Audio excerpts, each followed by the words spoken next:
Welcome to the Storypowers Podcast, the show about the power of stories, the people who tell them, and why you should be doing it too.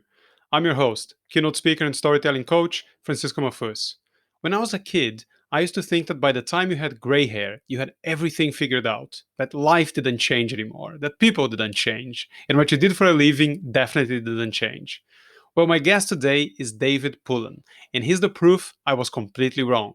After a 20-year career in film, television, and the Royal Shakespeare Company, David is now one of the founders of the Story Spotters, a company who helps leaders and teams use the power of story to build powerful connections one conversation at a time. And his clients include PwC, Novartis, and American Express.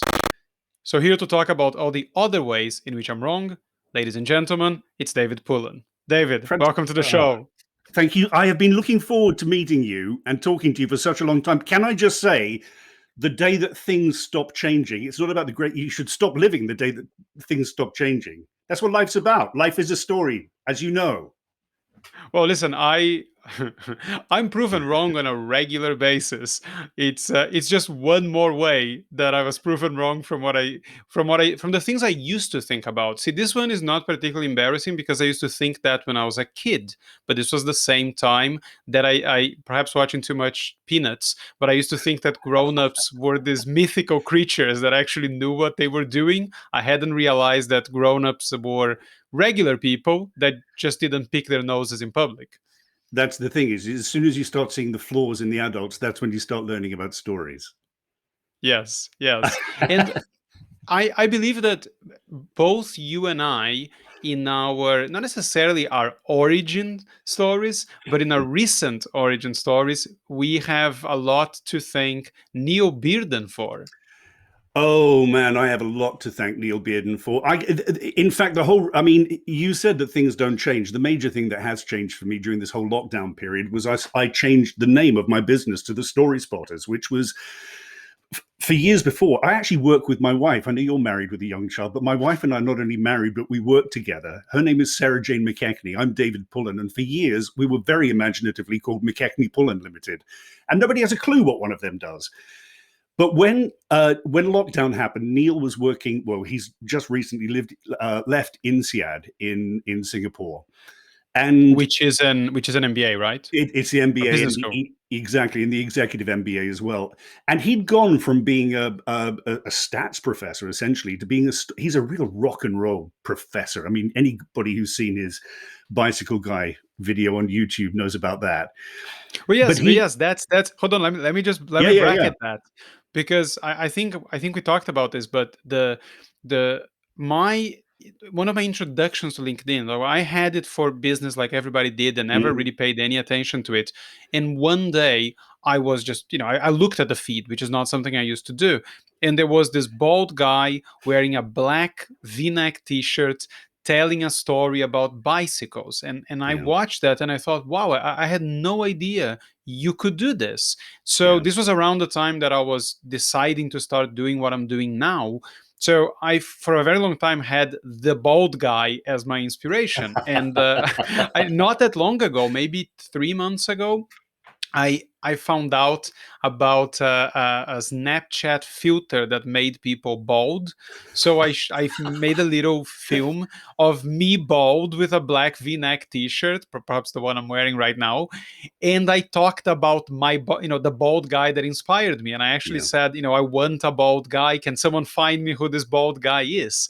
And I think when I was talking to you over the messages and you mentioned Neil Bearden, I went to check out who Neil Bearden was. I was like, he's bald and he talks about stories. Exactly. And lo and behold, on his website, there is a video of the bicycle story. So are you connected to him now? Yes, I've connected to him. He should be coming on the podcast in August because he's moving from. He's just moved back to Singapore. North Carolina. Yeah. Look, friends, have you ever considered this is your Cinderella story? You're trying to find the bald guy. Yes, I've told it on LinkedIn, and I think this is the thing with origin stories, and I say this to people that work with me. Unlike superheroes, we don't just have one. So I have one that I use often, which is about me telling a story when I was 12 years old in school. But, I have other kung fu moments, these Yeah. moments where I realized I have these powers, and this was one of them. This was one of those Yes. things where I thought, wow, I didn't really know that this is something you could do. So yeah, Neil Bearden, the plot wolf, should Yeah. be coming on the podcast in August. It's Back to your amazing. story. No, no, no. But I want to pick up on something you say there, because I 100% agree with that. I think to sort of think you have one origin story or one connect. If you think, often people think of the origin story as your connection story, the story that's going to connect you to other people. I completely agree. There is not one size fits all. The story I'm telling now about Neil, because actually what happened is I saw his bicycle guy on LinkedIn, and I reposted it, and I said, there is so much to admire in what this guy's doing. He got in touch with me, said, thank you, that means a lot coming from you. He'd obviously seen what I'd been doing in the past. We ended up working together at INSEAD, at the business school, at the MBA. The reason the Story Spotters came about is he said, listen, David, I really like what you do, but what the hell do you do? And I said, well, the majority of my work is actually going into businesses. I listen to either their strategies or them connecting to clients if it's a big pitch, right? Because I do a lot of business development work. And I stop them when I think that they've arrived at a story that needs to be shaped and shared. And he went, oh, you're a story spotter. And I thought, that's interesting. I'll figure out what one of them does. And there are 4 elements to it. But that's my origin story of how the name came about of the Story Spotters. There's another origin story about how I got into story in the first place in a business Let me pick you up on the name change, because Yeah. I don't know if you've seen me talk about something I stole from Andy Enriquez, the airplane and the destination. I don't know if you've seen me talk I about have that. seen that. Yeah, I have. Yeah. Okay, so for anyone who hasn't, essentially is this idea that if you want to sell someone on a holiday, you sell them on the destination. You don't Yeah. sell them on the airplane. So a lot of people in marketing talk about benefits and not features. You should focus on what people get out of it, not what gets them there. And Yeah. I think it's interesting with the change name. And again, the Story Spotter is a much better name than My McKechnie name. Pullan. Yes. I heard you say, what is a McKechnie Pullan? And I think there's a children's book in there. No, what is a There is. McKechnie Pullan? What does a McKechnie Pullan do?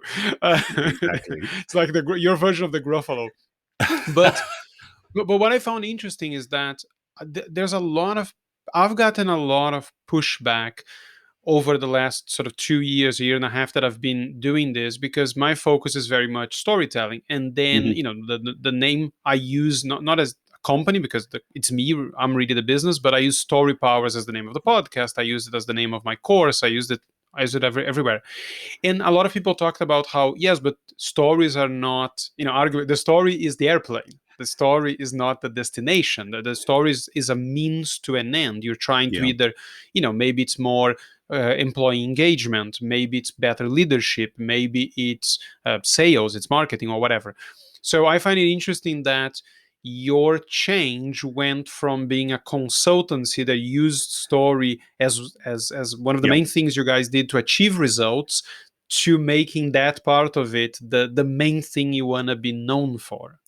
That's an interesting one, actually. I mean, the name was it was alliterative, so we quite liked it. So the Story Spotters sounded good, but then it had an element of mystery. It sort of the Story Spotters. What does one of them do? And that tends to lead to a conversation, which is the 4 elements we do, which is the stories that people have to spot, shape, and share to connect either internally or externally with the market. The stories that you trigger through your behaviors, how you show up, because that's a big thing of mine, is the stories that we infer from people just by how they behave. The stories that you get out of other people through conversations, so that relationships become more than just transactional. And the final thing is, what are the stories you're telling yourself that are either going to help or hinder your success in the future? So there are these 4 elements of story spotting. So the name actually leads to a further conversation about what does a story spotter do. It intrigues enough, I've found. So there is something about what you said that I think is interesting, and I'm gonna make a sort of a tongue-in-cheek accusation here, Good. and you feel free to tell me I'm full of crap. But from some of the descriptions of what you said, so to people that didn't catch that, it was the stories you need to tell, stories you're triggering with how you Yeah. show up, stories you get out of people, and stories you tell yourself. Mm-hmm. Someone could could say that by having a name that has story on it, and having these 4 different criteria that have story in them, but actually having the meat of at least 2 of those 4 things. They Stories more the way you talk about them than Yeah. necessarily storytelling themselves, because the stories you tell yourself, I think most people would argue that this is more cognitive behavior or Hmm. psychology or psychiatry than necessarily storytelling. I'm a storyteller. I don't think I'm at all qualified to help someone with the stories they tell themselves. It's a Yeah. different skill set than the one I have. Um, Interestingly enough, I don't know if you've seen this, but Kindra Hall is just putting out a new book. It's coming Oh out no, in I haven't. No. January, and it's called "Choose Your Story, Change Your Life." Ah. So she's clearly Yeah. moving towards the Mel Robbins type of universe, where she's, Yeah.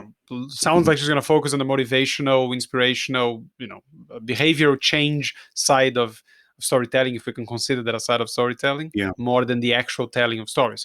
So back to what I was trying to say is, so you've branded yourself more with stories, but would you agree that at least a couple of the things you're doing there, they're not, I think they're a lot broader than the Mhm. types of story work I would ever do, for example. I completely agree. The thing that you didn't put in my introduction is that I'm also a trained cognitive behavioral hypnotherapist. So I actually do have some of the brain stuff going on there as well, which I tend not to use in making people behave like chickens. But I do actually, it's very, very useful in terms of changing people's view on the world and indeed their own world, which is the story they're telling themselves. Just to come back to what you say there, I think you and I are in a really interesting business at the moment because story is used everywhere. You go on LinkedIn and everyone's a storyteller, but how are they defining story? And I would make a differentiation between a narrative and a story. There is a narrative that I work with people. For example, I'm working with a couple of organizations at the moment on strategies for sales and indeed a change strategy for their internal performance. Which requires a narrative. And I believe, and we can talk more about this if you want, but I mean, I sometimes say that I think life is like a narrative negotiation. We're constantly thinking, what is the problem I have to overcome? But over that overarching narrative, there are small stories that hang off that, which might be the traditional person in a time and place with a problem, series of events, overcoming a challenge, having surprises, all of the things that we know from that lodge in people's minds. So I would make it. I, I the story spotters is nicer than the story and narrative spotters. So I Yes, actually, yes. yeah, I do think there is a difference between a narrative and a story, and I do think that we genuinely, as human beings, I mean, what the listeners won't have known is that I made a complete cock up of getting my microphone and my headphones ready for this thing here. And so we have a situation whereas I'm sitting here and I'm really looking forward to talking to Francisco, but then suddenly none of my tech is working. So I have to run into the house. It's like I'm negotiating the problems that are constantly cropping up in my life from the moment I wake up to the moment I go to bed. So that's why I think life is a series of narrative negotiations. And if you can spot the problems that people are trying to overcome, then it's still a form of story. Yeah, what I find interesting, and obviously I've moved towards one side of that question, and so have you, to the same Mm, side. Is this idea that, so I have friends who are in the presentation skills universe, and that yeah, they've done their whole careers as being, although they don't call themselves that, but effectively what they do is they teach people how to become better public speakers or better presenters. Or, the one particular person I'm thinking of, what he would say is, his job is to boosting people's charisma. The yeah, medium is presentation training. Now, one thing that he doesn't actually say that, but a lot of people believe this yeah. is this idea of, but isn't story just one small part of it? Even if you have a presentation, a story is part of it, is not all of it. And I can see that argument, but I also think that there is an element of how how good are you actually at specific skills, and how much can you get out of that skill if you're not at a certain level of quality. So if you get trained by a good presentation skills Hmm. person, who covers most of the things you need to cover to get someone from being okay to being good, Hmm. are you genuinely going to come out of that being able to tell stories? If you couldn't, probably not. Like No, I I've agree. seen what those trainings are. I've done some of them myself. There's no time to dedicate to anything like that. So I would argue you could come out as a very good presenter. That's still probably going to be a weaker part of your game. I agree. So I think the question is, when companies are looking for the specific skill, are they trying to get people from, a 3 or a 4 to a 5 or a 6, in Yeah. which case I think you need more of a generalist, or are you trying to get people that are reasonably competent to a higher level? And Yeah. in that, I think you need the person who's very good at PowerPoint or, Oh, presentation software, which I'm not. uh, I certainly or don't. storytelling, or, Yeah. whatever body language, whatever the skill is that you're trying to improve. So, Well, it's an interesting thing that because actually, I think all of my, I mean, I have occasionally from procurement teams been asked, so what is your training in to become a story spotter? To which the answer is my life, my whole life. I mean, from a very, very early age, I was like all children are. I mean, you have a young child. I mean, they tell stories. That's the currency of childhood is storytelling generally. And I remember as I grew up, I mean, taxi drivers always used to say to me, "You should be a chat show host." I mean, because I would be. I've eaten so much food so quickly in my life because I've got other people talking at dinners because I'm just interested in people. And that combined with my performing background, where you do get the body language stuff, obviously, um, I feel like my degree was involved screenwriting. So structurally, I had a big background in the structure of story as well, and then added to that with the hypnotherapy side. All of these sides do come together, and a phone call I've just literally come off now, just before us talking. Essentially, it was a kickoff for a big sales pitch for a big global organization. They were talking to me about this is what's happening with the client, and I sometimes feel like Haley Joel Osment in The Sixth Sense, except I don't see dead people, I see stories. It's like I can see how it all fits in together. And I say, I think the narrative, the simple single narrative you need to be telling is this. Then we'll get in the room together and we'll think about the stories, the bicycle guy type stories that are absolutely going to drive that narrative home. So has that answered your question? I don't know if there was a question You really. I say no. think no, I don't think I actually had a question. I think it's Mm, just something I'm just thinking out loud about this. Essentially, the generalist versus specialist uh, yeah. uh, conundrum, and also there's also the aspect of what works best if you're trying to build a career teaching people this or training on this or speaking on this, and what works best for developing a skill. They're very different things. They are. Maybe it's easier being a generalist if you're doing a specific type of work, but up to a certain level, I think past a certain level it's very difficult to do that. And Yeah. one place where I found it very early on was if you want to speak. So I decided that I was much more interested in pursuing a career as a speaker who trains than a trainer who speaks. Hmm. And I found that presentation skills was just not a subject that you can. If you want to be known for that, the market for keynotes on that is not broad. No. Companies don't hire someone to come in and do a keynote on presentation skills, but they hire people to do a keynote on storytelling. Yeah. So No, it's interesting. I've literally only probably in the last year, and thanks to us being all virtual now, entered into the world of keynote, and I've done a few of those in the last couple of weeks actually. Around, I've got one that I do called "The Best Story Wins," which is not an original title, as we know, but it's about the purpose of story. Why it's basically why story, what is story, and how story, and what's that going to do for you as an organization. I love doing that stuff. I mean, it's great because you can, to a level, change people. And I remember the last one, I got a bit of feedback on LinkedIn, said, I just changed my presentation for a client this afternoon based solely on what you said. And it worked, thank goodness.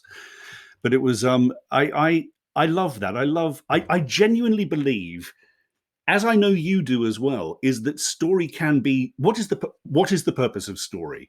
I think that story is the glue that sticks us as human beings together. It is the connector. It has been since we probably sat around campfires trying to figure out how to go and hunt a buffalo together. It's, you know, it's all of those things. It's how we stuck together in society, and shared ideas. I just think that somehow along the line people lose sight of what is a natural human skill, and giving them the permission to go back to what they can do is sometimes the biggest gift we can give them as story coaches.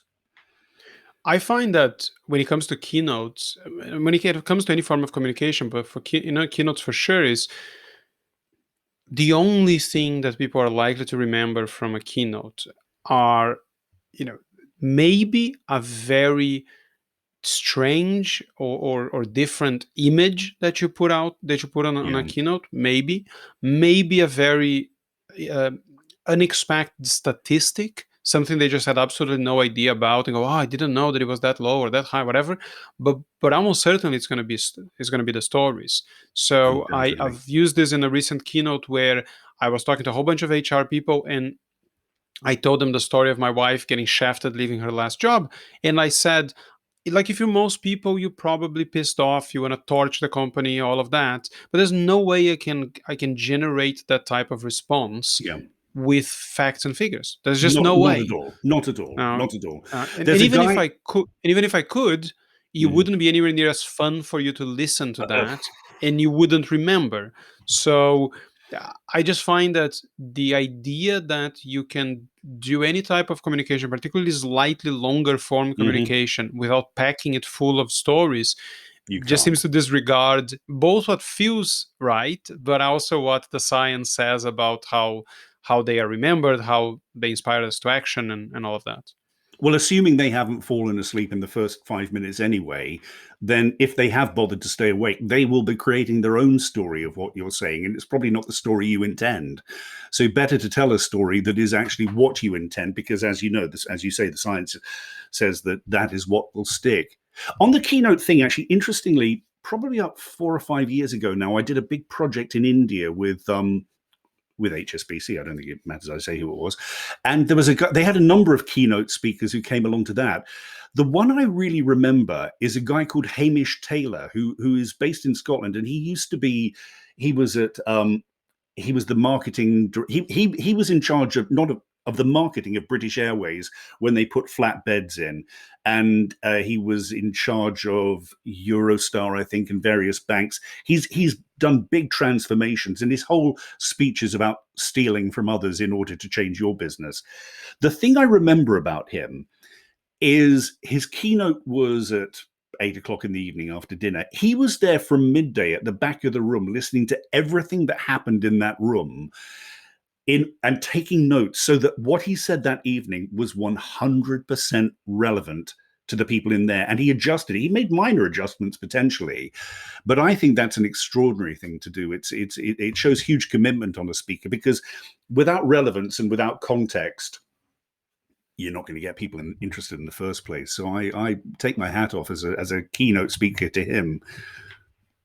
Yeah, there's some very basic things that you can do on pre-calls, and if you don't do them, you can be setting yourself up for for a difficult hour.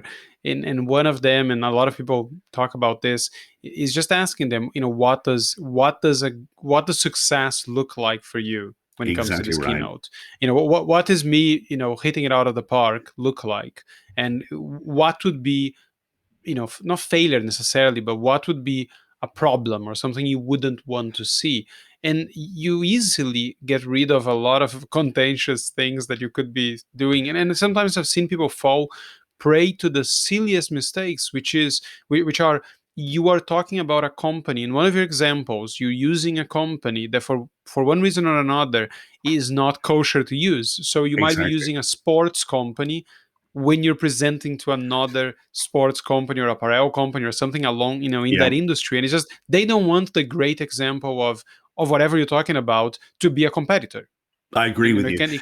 it can be as simple as that. Do you know what I love about what you've just said then, Francisco, as well, is that question, what does success look like to you, is automatically triggers a story. It triggers a future imagination in an audience. And there's a very interesting thing I noticed. This actually comes from my hypnotherapy in terms of non-directive hypnotherapy. It's like, so how might you feel, or what would you feel like if you managed to avoid cigarettes next time you were having a beer? And people will go, they'll look up and they'll go, well, I imagine I'll be really proud of myself. And I'll think, you've achieved something, David, rather than me saying, the next time you have a beer, you will avoid cigarettes. And of course, you have a beer and you have a cigarette and you think, David is a terrible hypnotherapist. But the interesting thing about your question there is you've triggered a story in someone. They've done most of the job for you. They've told you what goods looks like. All you've got to do is fill that in.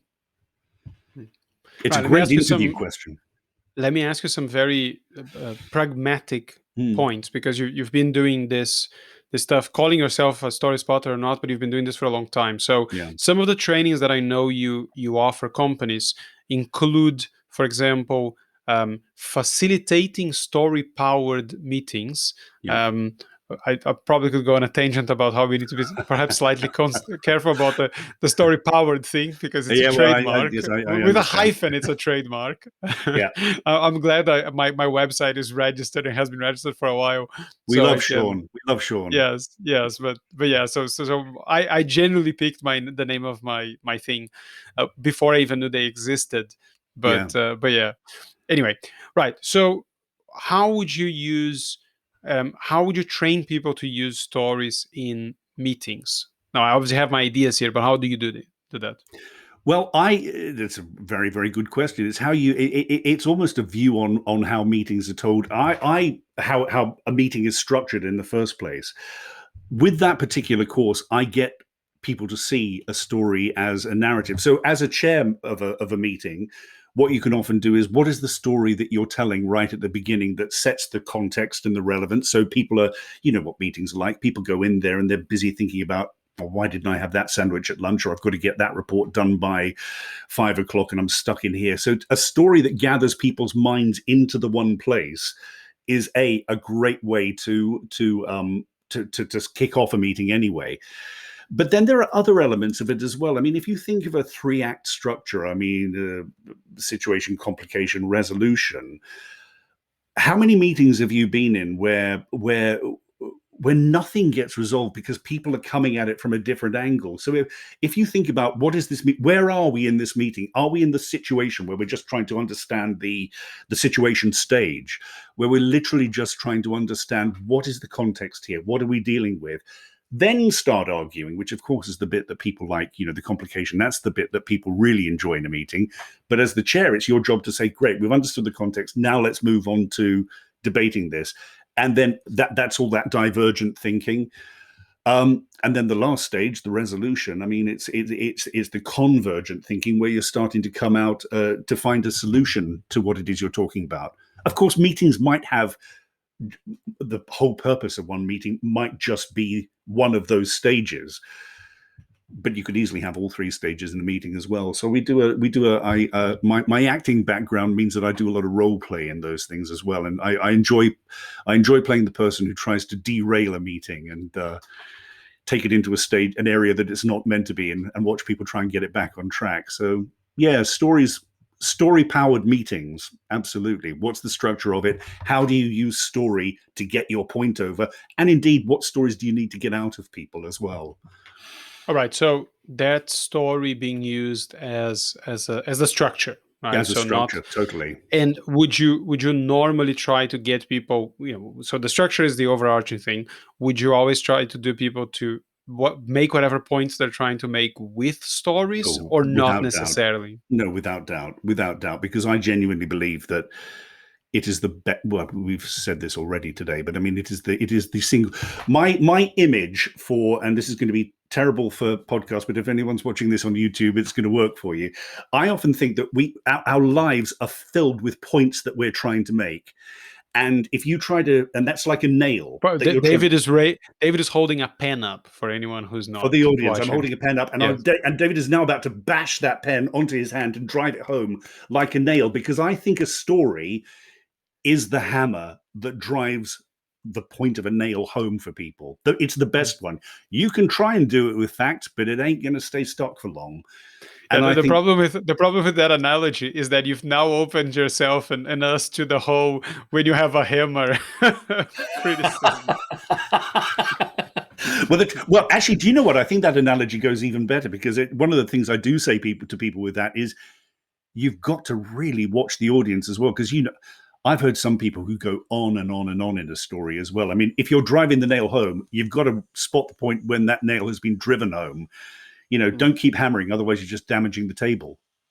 Yeah, there is a problem that stories and the user stories in professional context have that every other communication have, but people don't necessarily see that way, which is if you do it badly, they're bad. The same way as almost any other skill. Like if you're a bad storyteller, and I'm not going to go into the merits of what makes a bad storyteller, but if you're essentially boring and you're not doing I, it the way you're supposed to be doing it, then it might look even worse because it will seem, oh no, he's trying to tell a story and look how horrible this thing is. Whereas if you're just boring the way everybody else is boring, people don't tend to think too much of it because they'll probably think, well, at least you're not trying. yeah, I know.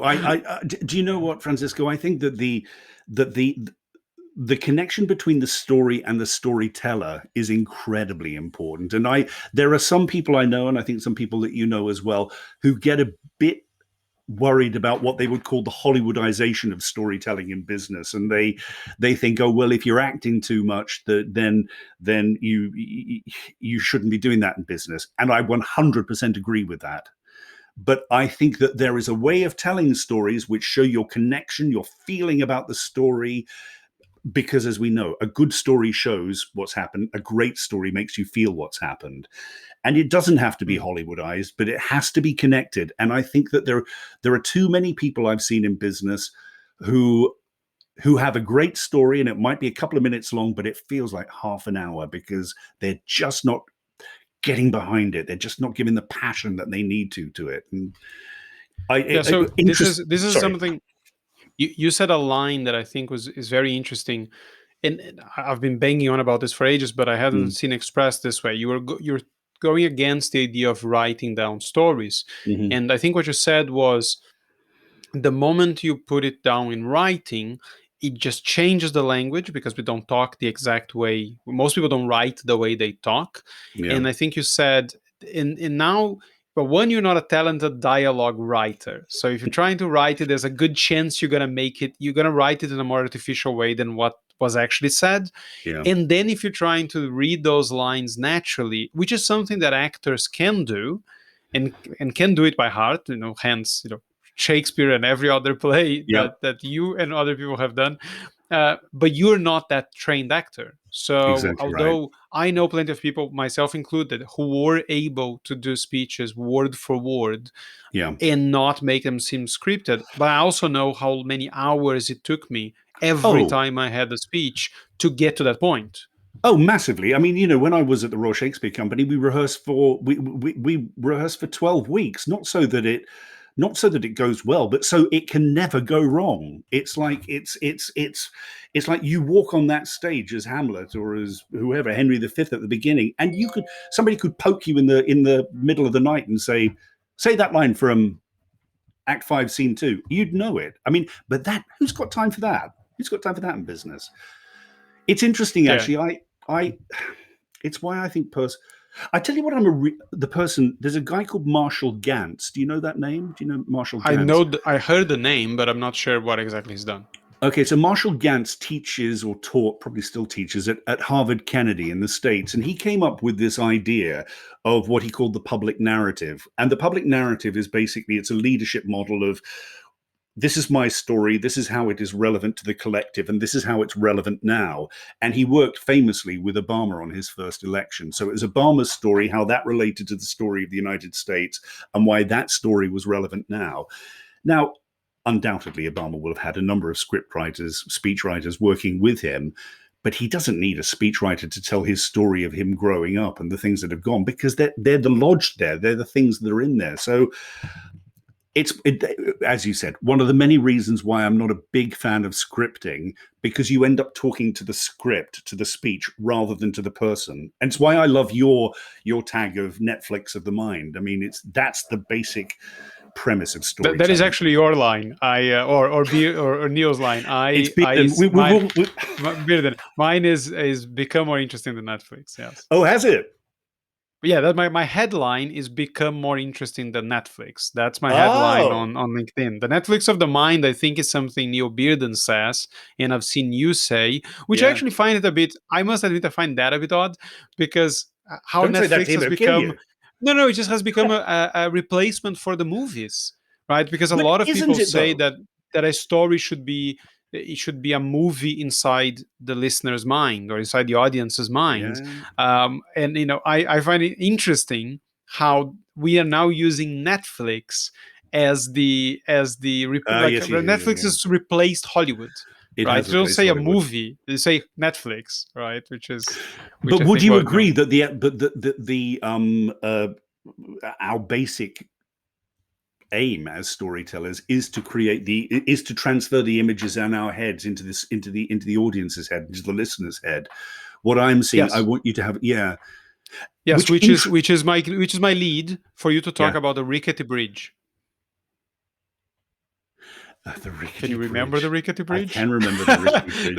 Let me I remind can you of the remember. rickety Thank you, bridge. guys. Yeah. So the rickety bridge is something I've seen you talk about, and I Hmm. believe that what you said was you were talking about moments in a Yeah. story, which other people call scenes, or Yeah. some people call action scenes, and those are the movie-like parts of your story. Exactly And right. I think your metaphor was it's like you're trying to cross a rickety bridge, and it has some pylons that look That's it. very solid. I don't know. Yeah. Has it come back to you now? Oh, it's come back to me absolutely clearly. I mean, because it's what I fundamentally believe. I mean, the interesting thing is here, Francisco, is that facts are the currency of business. They are the currency of business, but they are not necessarily the things that sell business. It's the stories, I believe, that sell business. And so I work, as I said earlier, I work a lot with teams who are presenting and are pitching for very big contracts globally, and there is a lot of factual stuff they need to get over. But I think one of my major jobs is to find those pylons. The facts of the rickety bridge, and the facts will fall down unless they are supported by the pylons of the stories. And if I give you an example of that, actually, I was working with a team last year who were pitching for some work with the bank, and the person who was in charge of it opened up.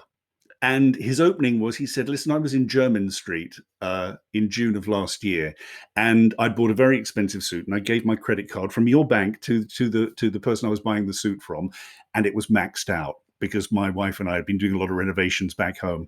And he said, I rang up your bank and I said, listen, we've got a terrible problem here. And the woman on the other end was really, really kind. She was so calm. She was so helpful. She said, okay, when will you be back in the country? And I said, in 4 days' time. She said, I've just put this amount on your card now. Give us a ring. We'll sort it out as soon as you get back. We'll have a great trip. And then he said, and that's essentially what I want to give you in this project. That breadth of thought, that care, that attention to detail, the can-do attitude that you've shown to me. And as soon as I don't think he would have thought of that story was either relevant or appropriate in a business context unless I'd stopped him and said, tell that story. And I think that was such a great opening. It was the first pillar. And then there were other things that held that rickety old factual bridge up. They won as Yeah, well. and I think there is a yet another way of using that metaphor, which is that with any story you're telling, there's only so much of it that can be vividly described. Otherwise, you Yes. just load it too much. And you can have a story, whereas a very small story, more like an anecdote than a story, without a moment. And for anyone who doesn't understand what I'm talking about when I say a moment, I'm talking about the bit of the story that happens in real time, Exactly. where you're describing what a character sees and smells and hears, how do they feel like, and that is usually what the story is. So something Yeah. happens to you out in the street, and you want to tell someone, is you want to tell about this thing that happened. Mm-hmm. Now you have to tell us what what life was like before, so we understand what the context of what you're talking about, and you need to tell us a little bit what happened after. But the story is usually that moment. And in any story, if it's a longer story, you're going to have a few of these moments, but the Exactly. rest of it is basically you just talking, is you You move telling and along. not showing. Exactly right. I completely agree with that. I mean, to quote Hamilton the musical, it's when you want to put people in the room where it happened, and you actually. Yeah. Interestingly, I think within business context, you'll often find the relevant moments are often moments of human interaction and dialogue, where you actually sort of say, and I was in there talking to the head of IT, and he said to me, I've heard terrible bits of coaching in the past where people have sort of rammed a story full of, and I could smell the bacon on the sandwich and the coffee as it percolated as I walked in. And you think, who is this helping? This isn't relevant. This is just fat on the story. I mean, get rid of all that. Get me to the point. And if there's a real point that needs driving home, then dive down into the moment, as you say. And I think often that will be, we're fascinated by human interaction, human beings talking to each other. Brilliant. I think there's a lot of nuance to that point you just made, because on the one hand we do want sensory descriptions, because We sensory do. descriptions are what trigger the other 5 areas of the brain and not just the two responsible for language processing and acquisition, and that's why stories are literally more engaging to the brain, because there's more areas of the brain being triggered. At the same time, I think part of the problem is that when people use sensory descriptions, it's very easy to go over, uh, to become artificial when you do it. Like, Yeah. you can say, I woke up and, like, that smell of coffee when it's just brewed. That's fine, right? Like, I know you know what I'm talking about. But if I say Exactly. the smell of coffee percolating, so it's a voice problem. I'm making a voice. I'm Yeah. using percolating, which is not a word you would normally use in everyday life. So I think it's, if you're using your normal voice, if you're using your normal words, then you can say a lot of stuff that is sensory without ever sounding artificial. Yeah. But if you fall prey to those, to the voice, to the language that is not normal, then you I you agree. become the story weirdo, as I call it. That's fantastic. Story weirdo. Can I steal that? Because that's absolutely Yes, by true. all means. Yeah, Thank so you. there's one more thing about the story weirdo. The story weirdo not only is the person that does the voice and uses words nobody uses, but he overacts the story and he Yeah. announces it every time. So he will either say, I have a story for you, or I have a great story for you, or you're gonna love this story every time. The He story used the weirdo S will word. always announce it. Yes, the S word. Yeah, It's so true. yes, Do you know on that yes. on that sensory thing? Actually, this goes back to Neil when I was working with him at INSEAD. It was what, and this is an interesting point actually, because it's one of the stories I really remember, and it was one of the MBA guys. And the point he wanted to make is that he's great at solving problems with teams. And he told this story about once a week, because they were people from all around the world. They'd get multicultural teams together in or housemates together, and one person would cook from their a meal from their country. And he was from Iran, I think it was, and he decided to do a kebab in the oven. And he'd done this thing, and he'd made a rotisserie and everything. And suddenly there was this huge explosion. The thing had exploded. I mean, the whole oven had exploded. Suddenly there were 5 engineers from INSEAD with their head inside, with this smell of kebab everywhere, trying to figure out, because, well, maybe if you stuck that thing up there and then we put some sort of duct tape on that. And they managed to solve this thing. And even now, I think it was just such a great example of, somebody who works well in a multicultural team, solves problems, and it was all around the smell of a kebab. Yeah, and that is a perfect example of what we were talking about. It's almost impossible to use dialogue and not make it a moment. It's very Exactly difficult right. to say, because you could say my mother always said to me things like, and even then you're struggling not to make it a conversation. Yeah. But if you're using dialogue, if you describe, they're putting their head here and they're doing this and they're doing that, you're right in the middle of, and you can imagine most of that scene, even if you're not an engineer, if you don't like kebab or never tried cooking a kebab in the oven, or anything like that. So yeah, I think that's a perfect example. And again, we could probably talk 5 years from now, and if you said, do you remember that kebab story I told you, Yeah. I would know it. Like, I don't think I would struggle to remember someone trying to almost blowing up an oven because and there we Exactly. go. That's the power of a story well told. But not story Right. power. Yes, yeah. Um, right. So I can see we are coming up to the time you have to dash. I could talk So forever about this. yes, I can imagine you, but probably I don't know if it's a good or a bad thing that we have other commitments in our lives, It's right? probably a good thing. So Means for story anyone works, who Francisco. for anyone who wants to see what you're up to and find out more about you, is it the storyspotters.com? Thestoryspotters.com. We've got a page for we've got on LinkedIn, the Story Spotters on LinkedIn. Very happy for you to connect with me on LinkedIn, David Pullan. I wouldn't bother on Twitter because who uses that? Yes, because you're still going by McCackney Pullen on Yes, Twitter. exactly. Yes, The I do. brand, I do want to see that children's book. What is a McCackney the Pullen? McKechnie Pullan. The Imagine it McCackney has a lot of Pullen. legs. Well, literally, perhaps. I expect you or make claim it your with no commission. leg. Make it with no legs. The McCackney Pullen has no legs. Yes, tell That's going to Sarah happen. Jane that. Let's see. Let's see where that one goes. I will do. Oh, thank you so much. I've really, really enjoyed this, Francisco. It's great to meet you.